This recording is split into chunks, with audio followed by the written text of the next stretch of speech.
Counselling for Toads, A Psychological Adventure, by Robert DeBoard, read by Julian Franklin. Mole finds Toad in a poorly state. The weather was changing on the riverbank. There was something ominous in the air that had not been there before. Black thunderclouds hung menacingly over the fields. A few birds flitted pointlessly among the hedgerows, singing a song, the notes of which they seemed scarcely to remember. Even the ducks, who had as usual been quarrelling and quacking about supposed snubs and alleged insults, nestled into the reeds and chose to ignore all but the most outrageous attacks. Only the river moved on, black and sinuous, always changing yet always the same, creating a boundary for some animals, a highway for others, and with a suppressed energy and power that was only dangerous when ignored. In this oppressive weather, Mole decided to go out. If he were to be honest, he was getting a bit restless, if not fed up, living with Rat. Yet even as he thought this, he felt guilty, for had not Ratty befriended Mole, taken him from his dull old house and introduced him to all his jolly friends? And what friends they were too, and what adventures they had had! Boating on the river, meeting Badger, caravanning with Toad, and finally, playing a heroic part in the rescue of Toad Hall from the wild wooders. And yet, Mole found it hard to describe exactly how he was feeling. It was something to do with his very self. In fact, that was it. He felt that he was rarely able to be himself, because he was always standing in Rat's shadow.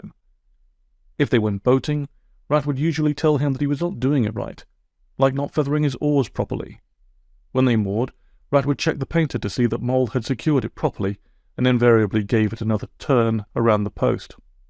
If they got lost, Rat always knew the way, just as he had done when he rescued Mole in a snowstorm in the wild wood. Or that time when, on a long walk, they chanced upon Mole's old house, and, not unnaturally, Mole was overcome with emotion. Not so the ever-capable Rat, who took over, got the field mice to buy food and drink, and organized a splendid evening. The trouble was, the Rat did seem more capable than he was. He could scull better, he knew more knots and bends, he could even do a square lashing. And he really did take care of Mole. But in spite of this friendship and kindness, Mole felt dissatisfied. He wished that Rat wasn't quite so capable, and that he would let Mole try out things his own way, even if that meant getting it wrong. Of course, this had happened. Like the first time he was in Rat's boat and grabbed the oars, and inevitably tipped the boat over. Rat had rescued him with great good humour, and yet Mole thought, "If I hear Rat tell that story at dinner ever again, I shall scream." Mole was thinking these thoughts as he put on his raincoat and sou'wester. He said to Rat, "I think I'll just pop over for a chat with Toad. We haven't seen him for ages, and the walk will do me good." The Rat, who was murmuring poetry things to himself and was trying to find a rhyme for effervescent, scarcely looked up, but as Mole was going out of the door, suddenly shouted, "Be careful, Moley! Think of what happened last time you went out on your own." He was, of course, referring to the time when Mole got lost in the wild wood, and Rat had saved him. Mole was furious and called Rat several unflattering words under his breath. Out loud he said, "Thank you, Ratty, I'll take care," adding sotto voce, "You stupid squint-eyed rodent," which Rat did not hear, and which he was not meant to. But it made Mole feel better. It was in this frame of mind that Mole walked over to Toad Hall, scarcely responding to the polite greetings of the rabbits he met on the way. He knew that he had gained their respect since arriving at the riverbank, and no one would demand any toll from him, as they once had done. Let them dare. And yet, did he only imagine that he heard one say in a rather horrid way, "That's strange. You don't often see Mole on his own." In this rather miserable frame of mind, he found himself walking up the drive to Toad Hall. Toad Hall was impressive. There were no two ways about it. It had recently been described in a glossy county magazine as a gentleman's residence benefiting from a secluded position on the bank of the river, enjoying expensive views across the wild wood and beyond. All this is surrounded by extensive and mature gardens, with outlying paddocks and other buildings. No wonder Toad was so proud of it. But as Mole walked up the long drive, he was shocked to see how everything seemed run down. The hedges were untrimmed, and the rose beds were full of weeds. The lawns were covered in leaves, and the whole place looked unkempt and uncared for. Even the hall itself looked grim and forbidding. The white paint, which used to sparkle in the sun, was dull and flaking.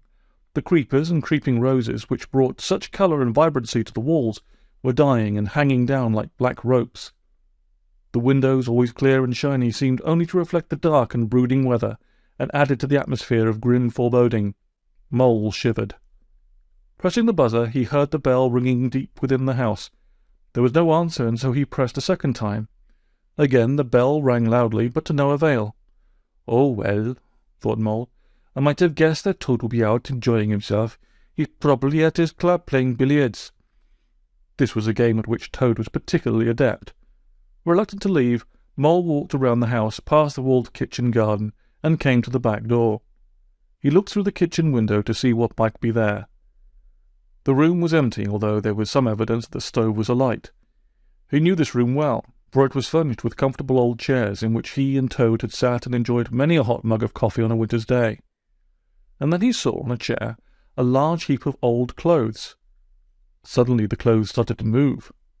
Mole, being a timid creature, was about to run off into the garden when the clothes fell away to reveal Toad. Mole tugged at the back door and was surprised to find that it opened. Inside was the saddest Toad he had ever seen. Toad's eyes, always large, were now hooded and dull. His cricket sweater, which he invariably wore around the house, was covered in food stains, and his +4s, usually immaculate and worn at just the right length, had the appearance of a couple of potato sacks hanging from his waist. "Hello," said Toad. "Sorry about the mess, but I'm not feeling too bright at the moment."